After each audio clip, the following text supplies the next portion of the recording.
I'm on my knees praying to God daily, and it's His strength that is sustaining us. It didn't start with lawyers. It started with whispers in boardrooms, quiet exits through back hallways, and sermons that hinted at storms no one could name. But now, at 54, Bishop Joel Tudman has made it official. He sent a legal notice to Bishop Henry Fernandez. The ministry world is stunned, but the real story isn't on paper. It's buried in everything they never said out loud. The moment the legal notice surfaced, shockwaves didn't just pass through congregations, they cracked through loyalties, history, and silence that had been growing for years. To the outside world, it looked sudden, but anyone who had been paying attention knew the tension didn't appear overnight. It built slowly, in quiet pauses during meetings, in decisions made without full explanations, in passing comments that felt heavier than they sounded.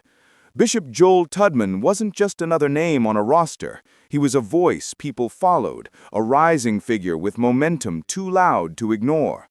Bishop Henry Fernandez wasn't just leadership, he was legacy, authority, and the face of a system built over decades. Their partnership once looked like destiny. Now it feels like a countdown that finally reached zero. And if this notice is the first public strike, then someone believes the next move won't be private anymore. To understand why this moment matters, you have to look at who Joel Tudman became long before lawyers were involved. He wasn't born into influence. He built it sermon by sermon, post by post, moment by moment. His preaching didn't sound like tradition. It sounded like real life. Bills, fear, family, faith, all wrapped in language people understood. Younger audiences didn't just listen, they shared him, quoted him, and followed him like a voice made for their generation. His rise wasn't quiet. His messages spread online faster than most churches could schedule announcements. To supporters, he didn't just represent change, he represented the future. But the higher the platform, the more every move weighs something. Influence doesn't stay contained. It stretches across rooms, meetings, and leadership tables. And when one voice starts shaping the room more than expected, someone eventually notices, even if they don't say it out loud. While Tudman was climbing fast, Bishop Henry Fernandez stood on the ground he had built over decades. His influence wasn't viral, it was rooted. He wasn't the new voice, he was the established anchor. For many, he represented order, endurance, and the kind of leadership that survives storms most people never see. His track record gave him something powerful: trust. Not the instant kind that comes from charisma, but the long-earned kind that comes from staying when others leave. People didn't just follow Fernandez because of his sermons. They followed him because his name had weathered time, transition, and pressure. He had shaped systems, mentored leaders, and held influence in rooms most members never enter. But the same authority that built stability can also feel the weight of change. And when someone newer rises beside someone established, the space between respect and rivalry can shrink without a word spoken. For a moment, their partnership looked unstoppable. Fernandez brought the weight of legacy, and Tudman brought the force of momentum. To many, it felt like the perfect bridge, experience meeting innovation, tradition meeting movement. Congregations whispered about a new era, one where both generations could lead without collision. Behind the scenes, their alliance was seen as a strategic balance, one guarding the foundation, the other expanding the reach. But partnerships built on influence don't collapse in public first. They shift quietly. Small decisions started revealing bigger differences. The energy that once blended began to divide attention, resources, and loyalty. What people called collaboration may have actually been two visions moving in opposite directions without saying so. And while the church celebrated unity at the front of the stage, something else was forming behind it, a fracture that hadn't broken yet, but was already spreading underneath the applause. At first, the cracks didn't look like conflict. They looked like preference. Tudman pushed for digital expansion, fresh formats and platforms designed for the generation scrolling more than sitting.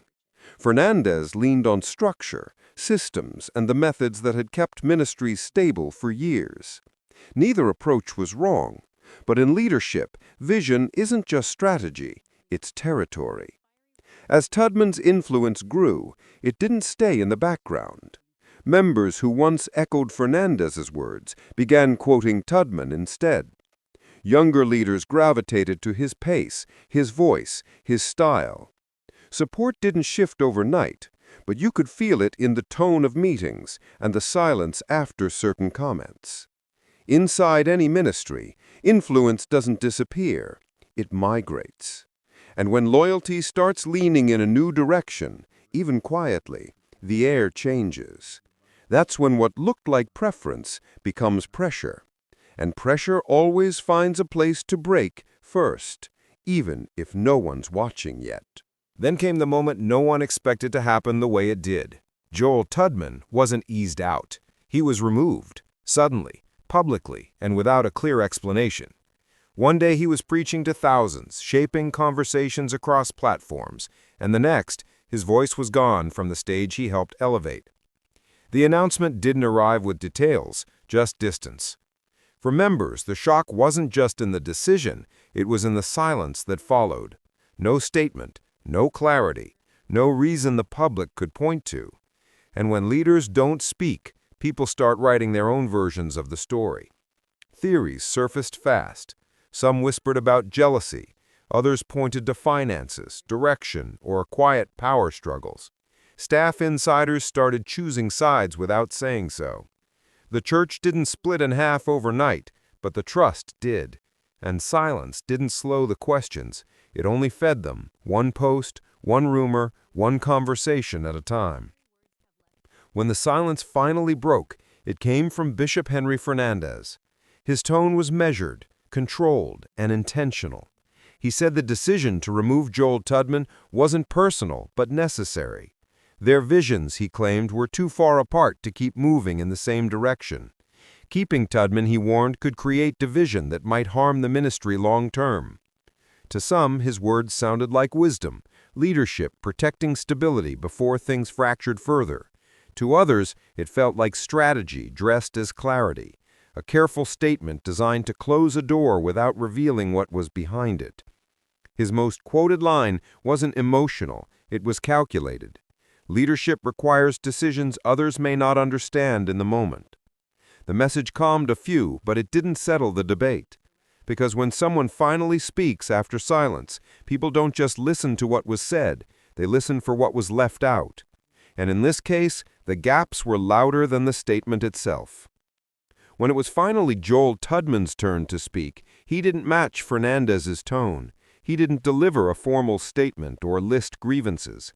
Instead, his response came through a quiet but emotionally charged message, subtle, carefully worded, and open enough for interpretation.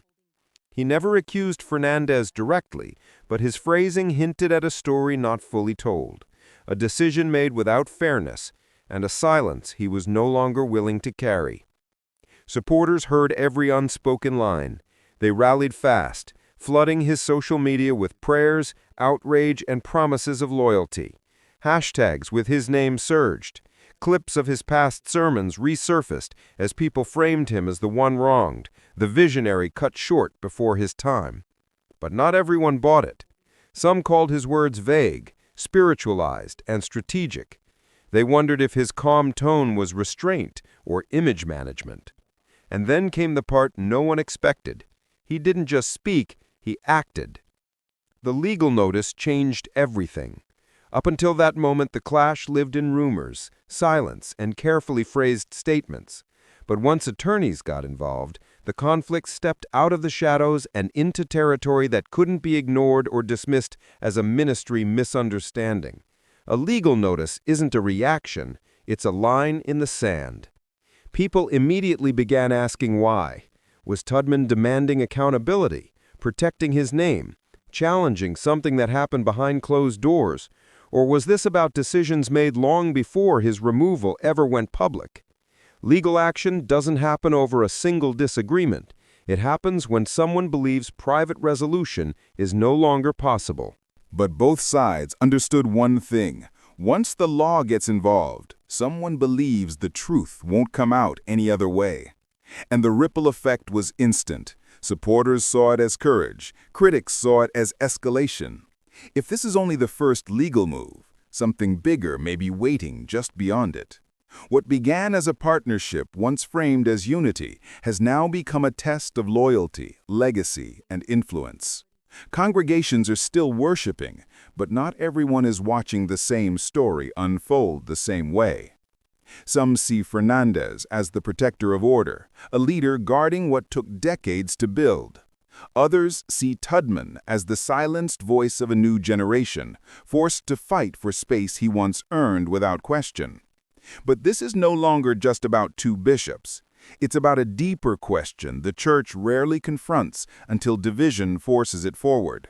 How does leadership transition without fracture? And when influence shifts, does the system embrace it or push it out?